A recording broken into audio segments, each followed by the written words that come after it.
और हमने गलती की है और हम कभी गलती माने नहीं और छुपा के मुस्कुरा के कि हम बड़े चतुर हैं। नहीं, चतुर नहीं, वो बीज बो गया है। अब वो ऐसी जगह फंसाएगा जहां तुम कसम खाओगे कि हमने बिल्कुल नहीं किया, और मानते आपने नहीं किया, लेकिन ये वो कर्म का दंड है जो आप बीज बोए हो। आप उसका दंड नहीं, उसका प्रायश्चित नहीं, कोई जाना नहीं, वो दंड। लाखों में कोई एक ऐसा जो ये बात कि मुझे परमानंद प्रभु चाहिए, ना कि अब बहुत भोग लिया और बहुत देखा, ऐ मन अब नहीं गलत करेंगे, ऐसे जीता जाता है।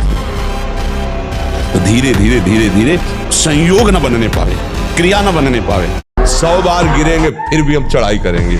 इसका अभ्यास है हमको नष्ट करने का। तो आज से हम प्रण लेते हैं कि तू हमें कितनी बार गिराएगा। अविनाशी का बच्चा हूँ, अविनाशी ही हूँ, शरीर बदलते रहेंगे लेकिन हम तेरे को देख लेंगे। एक दिन तुम जीत जाओगे। गुरुदेव, अगर कोई व्यक्ति किसी माता या बहन के साथ दुर्व्यवहार कर रहा हो या किसी प्रकार की हिंसा कर रहा हो, हम वहां से निकल रहे हो, तो ऐसी स्थिति में हमें क्या करना चाहिए? अगर प्राण भी बलियार करना पड़े तो कर देना चाहिए।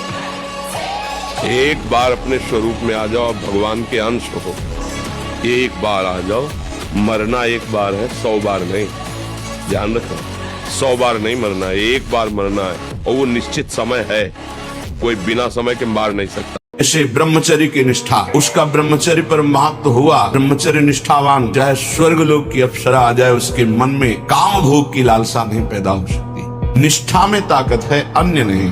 मन बड़ा चंचल है, वो फिर टिकना मुश्किल, थोड़ी देर लड़ेगा फिर परास्त होकर उसी में गिर जाएगा। रुचि ही नहीं, स्वाभाविक रुचि नहीं रहती निष्ठावान की। पकड़ो इस बात, गुलाब का फूल कांटों में खिलता है, उसकी सुगंध लेनी, फूल लेना है तो कांटों से बचाकर। ऐसे ही जब आप भगवत चिंतन के लिए चलेंगे तो आपका चिंतन चुराने के लिए माया विविध नाटक करेगी, कांटे फैलाएगी। कोई तुम्हारी निंदा करेगा, कोई अपमान करेगा, कोई उपहास करेगा। इन परिस्थितियों में भी भगवत चिंतन का तार ना टूटने पावे तो आगे गुलाब का फूल है। इसलिए ये नियम लीजिए, चाहे जीवन रहे या ना रहे, चाहे मरण जैसा कष्ट आ जाए, चाहे सब वियोग हो जाए, सब चले जाए, चाहे सब संयोग हो जाए, सब नमन करें, अब हम प्रभु का स्मरण नहीं छोड़ेंगे। ध्यायतो विषयान पुरुषार्थम। जब हम भोगों का चिंतन करते हैं तो हमें भोगों की आसक्ति प्रकट होती है, फिर संग करने का मन होता है। संगास्तेषु उपजायते। जब हम विषयों का चिंतन करते हैं तो विषयों का संग करने का, विषय भोगने की इच्छा प्रकट होती है। जहां विषय भोगने की इच्छा प्रकट हुई, काम राज्य हृदय में छा गया। युद्ध कर, उठ, हारेगा, मारा जाएगा तो स्वर्ग मिलेगा, और जीतेगा तो भूमि का राज। चल कार्य में लग अपने। कभी ये ना समझे कि आरंभ किया और गिर गए तो अब क्या नहीं। जैसे जीतने वाले को उत्साह होता है, उसे 1000 गुना उत्साह बढ़कर हम बढ़ाएंगे। हम यही नहीं समझते।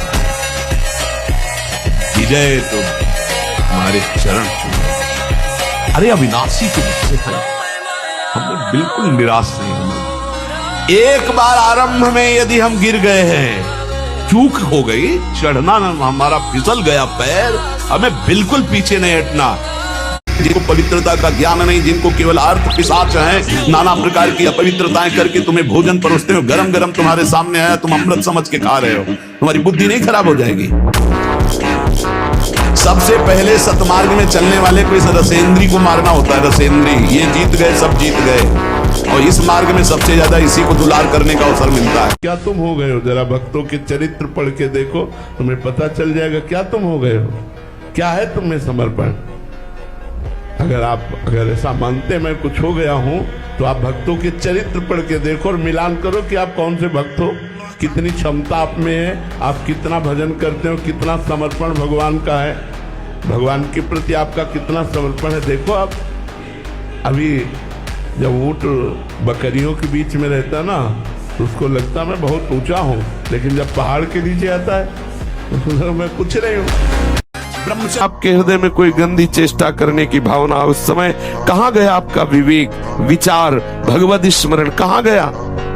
क्या करने जा रहा हूं, किससे कर रहा हूं, कौन है जो मुझे प्रेरित कर रहा है? कहाँ है आपका सतमार्ग का वो दृढ़ संकल्प जो भगवत प्राप्ति के लिए, भगवत प्रेम के लिए, भगवत चिंतन के लिए आपने स्वीकार किया है? जैसे जैसे आप कसोगे अपने आप को, सत्संग में सुना है, वैसे वैसे आपको परास्त करने के लिए चाल चलेगा, मन विचलित करेगा।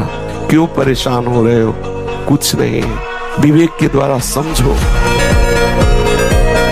जो ब्रह्मचर्य रहता है उसे शरीर बल, मनोबल, बुद्धि बल, वचन बल ये सब जागृत हो जाते हैं। वचन बल जो बोला वही लागू हो गया, जबरदस्ती आपको मानना पड़ेगा। और मनोबल जो संकल्प किया अंदर वही बाहर क्रिया प्रारंभ हो गई, वही दिखाई देने लगा। देह बल, रात दिन मेहनत करो फिर भी थकान नहीं। आप कुछ समय तक व्यवहार करके देखिए ब्रह्मचर्य का, फिर आपको खुद पता चलेगा कि कितना आनंद प्रदान करता है ब्रह्मचर्य। यही भूल है कि ये कर सकते, हम नहीं कर। क्यों नहीं हम कर सकते?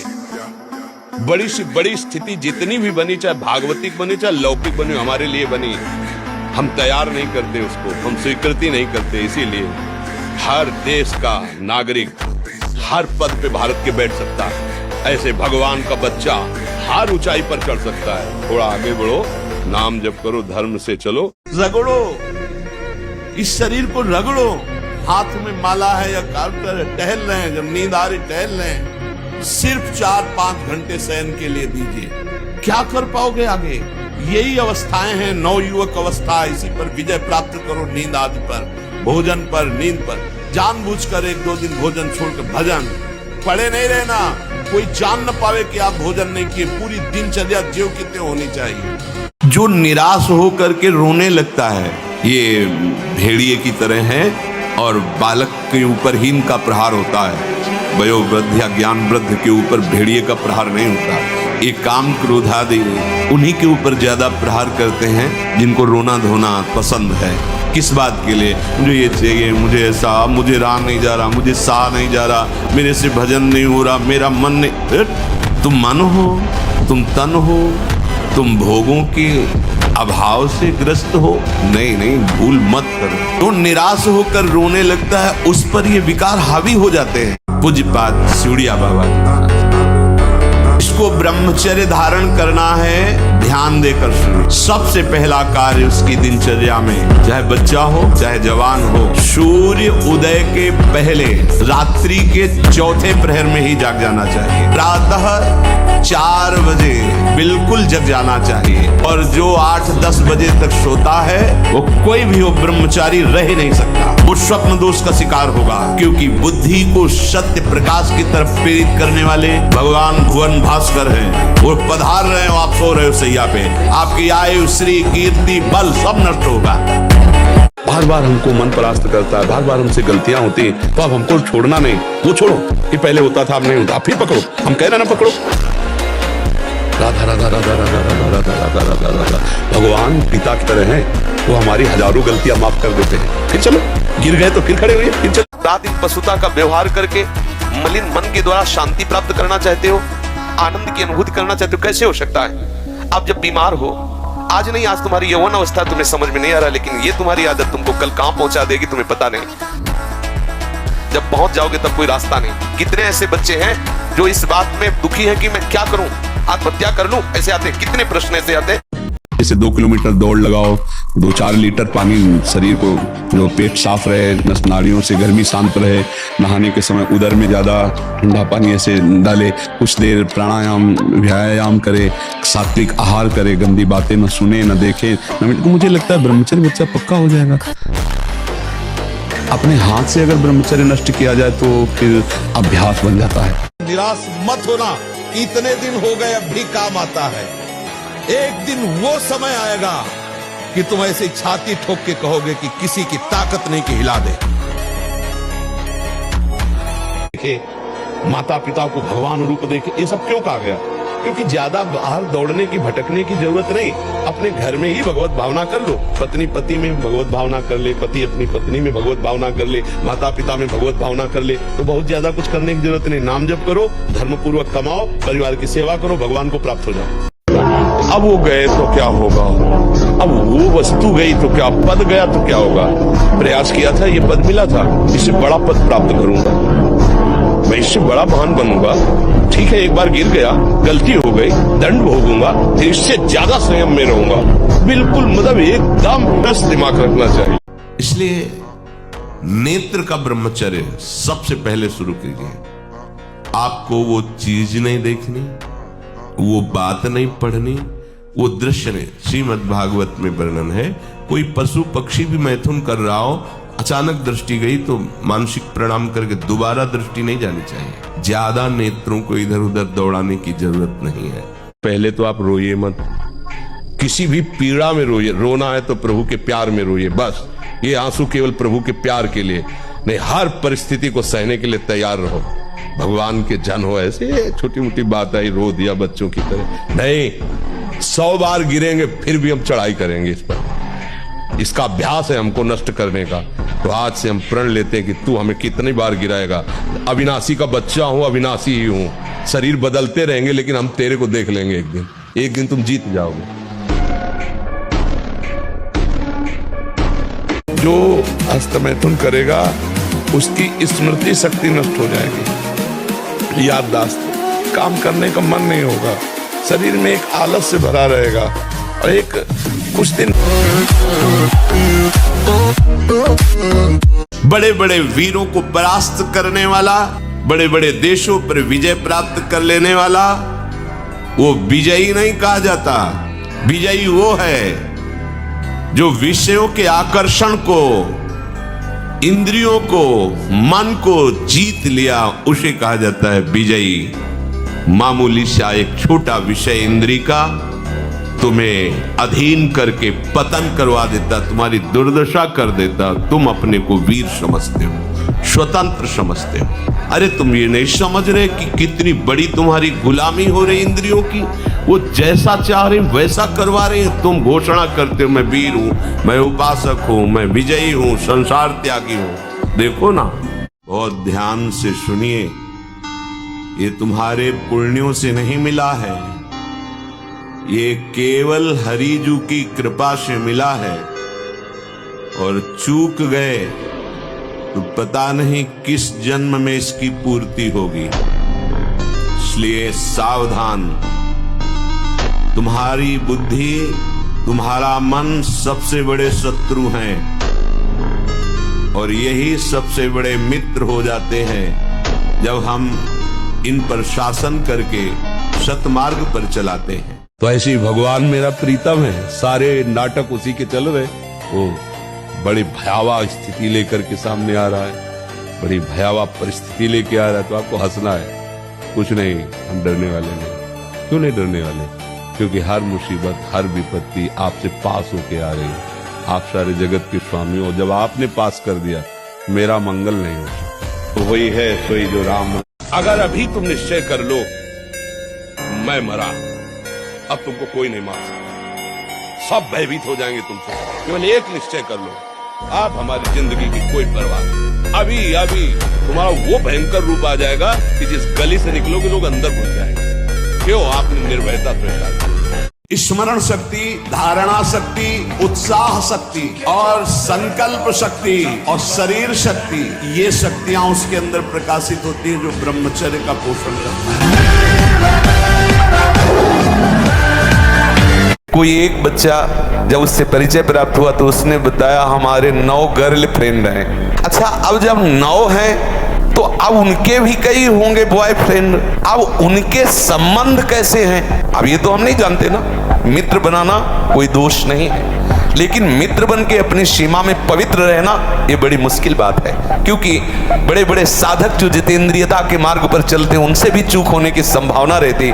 फिर जहां ये प्रश्न ही नहीं है जितेंद्रियता का, जहां साधन का प्रश्न ही नहीं है, वहां पवित्र रहा जा सके, मुझे तो लगता है असंभव। उपासक को जिसे ब्रह्मचर्य रहना है, 2 समय भोजन हल्का 24 घंटे में पर्याप्त है ब्रह्मचारी के लिए। 2 बार तो हल्का, केवल 2 ही समय भोजन करे।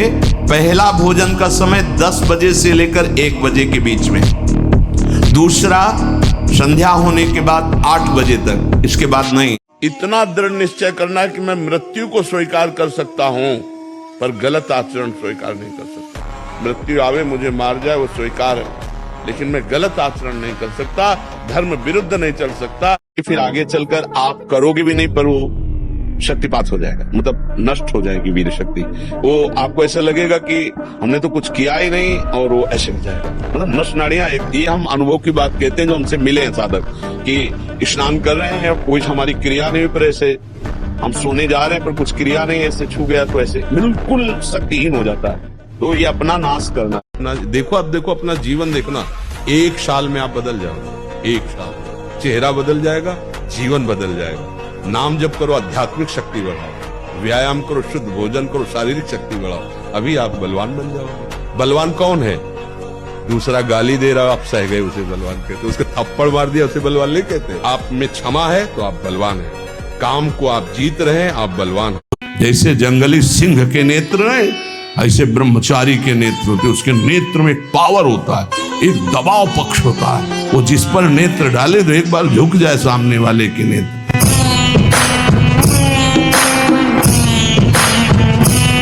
अगर बस चले तो हम सब समस्याओं को मिटा दें, लेकिन हमें मिटाना नहीं हुआ, हमें भोगना पड़ता है। बड़े बड़े संतों को भोगना पड़ता है, नहीं भोगना पड़ता। तो इसलिए ये विचार कीजिए कि अगर मिटाना संभव होता तो दशरथ जी की मृत्यु नहीं होती। जिनके पुत्र भगवान राम है, राम के पिता कहलाने का सौभाग्य जिनको मिला, उनको भी तड़प तड़प करके प्राण त्यागने पड़े। हा राम हा राम हा राम। क्या मुर्दे जैसा जीवन, जो इंद्री जैसा चाहे वैसा डाउन कर दे, जैसा चाहे वो हमें शोक दे दे, दुख दे। थोड़ा सा साहसी बनो, तुम भगवान के अंश हो, तुम कुछ भी कर सकते हो, कुछ भी, बुरा से बुरा, भला से भी भला। अब कलयुग का प्रभाव बढ़ता जा रहा है। बोलेगा शास्त्र वास्त्र कुछ तुम्हारे कहने से होगा। देखो अभी आप खड़े हो, हमें माँ बहनों की गालियां दो, तो हम हाथ जोड़ेंगे, अंदर से सोचेंगे प्रभु हमारे धैर्य की परीक्षा दे रहे, मुस्कुरा देंगे। तो आपको लगेगा मैं बाबा को दबा के चला गया। दुखिया को न सताइए, दुखिया देगा रोए, और जिस दिन दुखिया के मुखिया सुने तो तेरी गति क्या हो। ये ब्रह्मचर्य रोकने के लिए बिल्कुल बीमार की तरह भोजन किया जाता है, दाल रोटी साग बिल्कुल सुसो, और पवित्र विचार, चिंतन पवित्र, आचरण पवित्र, आसन पवित्र, तब वो ये ब्रह्म शक्ति है, कोई साधारण थोड़ी। पर बड़े भाग्यशाली जो इसे रोकना चाहते हो, प्रयास करो, प्रयास करो। जी नेत्रों के ब्रह्मचर्य को परिपक्व करने के लिए प्रारंभिक दशा किन-किन सावधानी, ये बहुत चंचल हो रहे हैं, सब में नासाग्र दृष्टि रखनी चाहिए, बैठने पर नासाग्र दृष्टि रखनी चाहिए, चलने पर एक धनुष केवल। इतने में हमें पता है कि गाड़ी आ रही कि नहीं आ रही है, कौन आ रहा है कौन जा रहा है, बस इतना। ऐसे नहीं देखना चाहिए। और अगर अपना कल्याण चाहता है तो चौथी के चंद्रमा को जैसे नहीं देखा जाता, ऐसे किसी स्त्री के मुख की तरफ ना देखे। गोस्वामी तुलसीदास जी कह रहे हैं भ्रष्ट होने में देर नहीं लगेगा। और जब बैठे तो ऐसे बैठे, शांत बैठे, अपने नेत्र को यहाँ देख, दोनों दृष्टि, इसे नासिका की दृष्टि कहते हैं। गलती हो रही, वो गलती की दूरी बनावे। जब हस्त में उनके लिए मन कहे तो बिल्कुल ऐसा समझो मेरे हाथ टूट गए, मैं बिल्कुल नहीं करूंगा। अगर ज्यादा मन परेशान करे तो बाहर निकल कर टहलने लगो, राधा राधा राधा राधा राधा, उससे बचो। अब अगर आप ऐसी क्रिया को सहयोग करोगे तो फिर पतन हो ही जाएगा। और हमारा कई जन्मों का अभ्यास गलत है। अच्छा अभ्यास तो अब हम शुरू कर रहे हैं, बुरा अभ्यास तो बहुत जन्मों का है, तो हमको गिरा तो देगा ही, इसलिए बहुत सावधान रहना चाहिए। और जब ब्रह्मचर्य, ऐसा कैसे हो सकता है? बल है ना, अध्यात्म बल, शारीरिक बल की बात नहीं कहते। ऐसा कैसे हो सकता है? यदि एक बार ऐसा हुआ तो 1000 बार मैं प्रयास करूंगा और इस पर विजय। वो मतलब जिद्दी स्वभाव, एक निष्ठा उसी से आती है, उसी से। पहले खेती जोतते थे ना किसान, एक पार वाला होता था और पूरे खेत को उसी से जोतला है, बलवान होते। 2 लीटर मठा और 8 रोटी पाए, बैल की जैसी ताकत। अगर बैल को नाक पकड़ के रोक ले तो वही खड़ा हो जाए।